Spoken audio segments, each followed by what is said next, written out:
ठेल्यावर मिळतो तसाच अंडा तवा मसाला आज आपण घरी बनवणार आहोत आणि ही रेसिपी तुम्ही ट्राय केल्यानंतर 2 पोळ्या नक्कीच जास्त खाणार। चला तर मग बघूयात।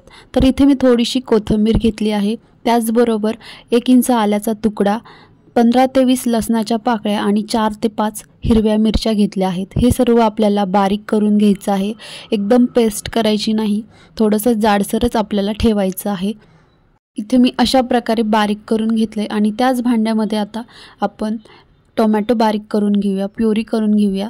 तर इथे मी जवळपास 1.5 टोमॅटो घेतला आहे आणि इथे 2 ते 3 कांदे मी बारीक चिरून घेतले आहे आणि थोडीशी कोथिंबीर।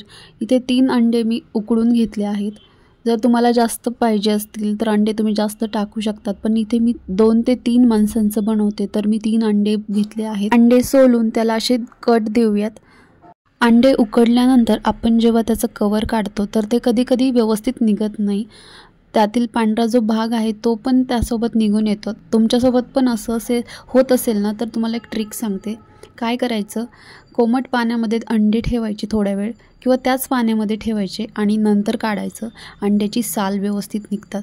तर इथे मी 1 चमचा तेल घेतलं आहे, त्यामध्ये लाल तिखट आणि थोडीशी हळद टाकून घेत आहे आणि त्यावरती जे आपण अंड्याचे काप आहेत ते ठेवूयात। त्याला एखादा मिनिटभर छान असं भाजून घ्यायचं आहे, दोन्ही पण बाजूने छान असं व्यवस्थित भाजून घ्यायचे, म्हणजे त्याला जो लाल तिखट आणि हळदचा मसाला आहे तो छान लागतो आणि खायला टेस्ट पण छान येते। आता आपण हे एका प्लेटमध्ये काढून घेऊयात।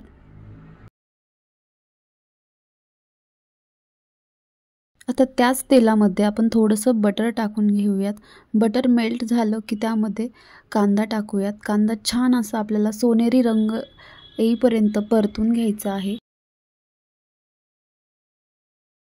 कांद्याला सोनेरी रंग आलेला आहे। आता त्यामध्ये आपण जे हिरवं वाटण केलं होतं ते टाकूयात आणि या वाटणाला एखादा मिनिटभर छान परतून घ्यायचं आहे, म्हणजे त्यातील जो उग्र वास असतो तो निघून जातो।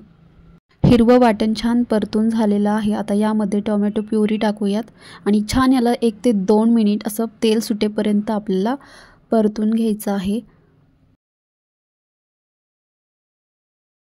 तेल छान सुटलेलं आहे। आता यामध्ये आपण चवीनुसार मीठ टाकून घेऊयात। 1 मोठा चमचा लाल तिखट टाकूयात, पाव चमचा हळद, अर्धा चमचा गोडा मसाला किंवा काळा मसाला टाकून घ्यायचा आहे आणि छान असं मिक्स करून घेऊयात। 1 छोटा चमचा धने पावडर टाकून घेऊयात आणि एखादं मिनिटभर आपल्याला हे छान असं तेल सुटेपर्यंत परतून घ्यायचं आहे। आता यामध्ये आपण थोडंसं पाणी टाकून घेऊयात। तर इथे मी जवळपास अर्धा ग्लास पाणी टाकून घेतले आणि जसं लागेल तसे आपण अजून पाणी वापरणार आहोत।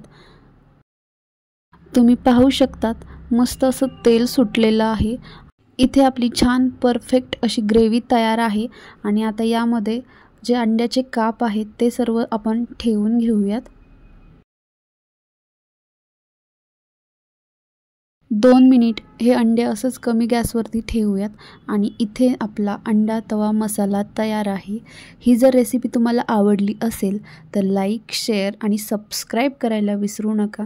चला तर मग भेटूयात नवीन रेसिपीसोबत, तोपर्यंत बाय बाय।